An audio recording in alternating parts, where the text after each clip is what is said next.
ఈ వీడియో దీనికి ముందు ఉన్న వీడియో గివర్స్ గెయిన్కి కంటిన్యూషన్ వీడియో. ఆ వీడియో చూసిన తర్వాత ఒకతను కాల్ చేసి బిజినెస్ పర్సన్, సార్ నేను తిరిగి సమాజానికి ఎందుకు ఇవ్వాలి, నేను గవర్నమెంట్కి ఇన్కమ్ ట్యాక్స్ జిఎస్టీ అని పే చేస్తున్నా కదా, తిరిగి ఇంకా నేను సమాజానికి ఎందుకు ఇవ్వాలి అని చెప్పని ఒక ప్రశ్న అడిగాడు. ఇదే ప్రశ్న చాలామందికి రావచ్చు, నేను తిరిగి సమాజానికి ఎందుకు ఇవ్వాలి అని చెప్పని. సో అందుకోసమని ఈ వీడియో చేస్తున్నా. సో ఇప్పుడు మనకి సూర్యుడు కాంతిని ఇస్తున్నాడా లేదా, భూమి మన నివసించడానికి చోటిస్తుందా, మన జీవితం గడపడానికి నీరు సహాయం చేస్తుంది. ఇలాగ ఎన్నో న్యాచురల్ రిసోర్సెస్ మనకి సహాయపడుతున్నాయి. సరే, అవి న్యాచురల్ రిసోర్సెస్ అందరికీ ఉన్నాయి కదా.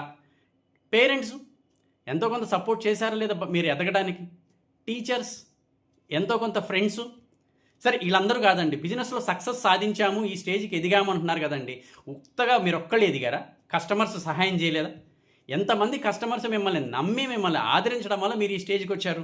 సప్లయర్సు, మీ దగ్గర ఉన్న స్టాఫు, కొలీగ్స్, కాంపిటీటర్సు, మీ ఇండస్ట్రీ ఏదైతే ఉన్నారో ఇండస్ట్రీలో ఉన్న వాళ్ళందరూ ఎంతమంది సపోర్ట్ చేసి ఈ స్టేజ్కి వచ్చారండి. అంటే వీళ్ళందరూ సొసైటీలో వాళ్ళవే కదండి. వాళ్ళందరి దగ్గర నుంచి ఎంతో కొంత మీరు తీసుకున్నారు కాబట్టి మిమ్మల్ని తిరిగి ఇవ్వమంటుంది. తిరిగి ఇవ్వకపోతే మహేష్ బాబు అంటారు కదా, సమాజం నుంచి ఎంతో తీసుకున్నావు, తిరిగి ఇవ్వకపోతే లాభ అయిపోతామని అని చెప్పని మీ ఆస్తులు మొత్తం ఇవ్వమంటున్నావా? కాదుగా.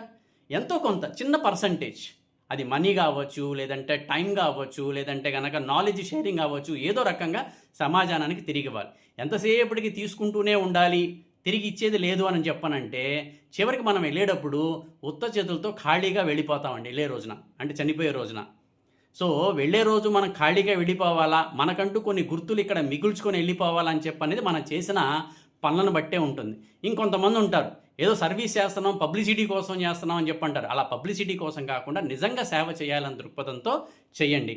అండ్ మీరు ఎంత సంపాదించారని చెప్పన్నది ముఖ్యం కాదు, మీ వలన ఎన్ని జీవితాలు బాగుపడ్డాయి, అదే మీ నిజమైన సంపద అండి. సో ఈ పాయింట్ మీకు నచ్చితే కనుక, ఎందుకు నేను తిరిగి సమాజానికి ఇవ్వాలి అని చెప్పని అడిగే వాళ్ళకి ఈ వీడియో షేర్ చేయండి. ఒక్కసారి ఆలోచించండి. మిమ్మల్ని మొత్తం ఇవ్వమంటలా, డబ్బుగానే ఇవ్వమంటలా, ఏదో రకంగా టైమో, డబ్బో, లేదంటే కనుక ఏదైనా నాలెడ్జ్ షేరింగో మీకు అవకాశం ఉన్నంత వరకు సహాయం చేయండి. So hope you like this video and comment బాక్స్లో తెలియజేయండి మీరు ఏ రకంగా సొసైటీకి తిరిగిస్తున్నారో షేర్ చేయండి. All the best.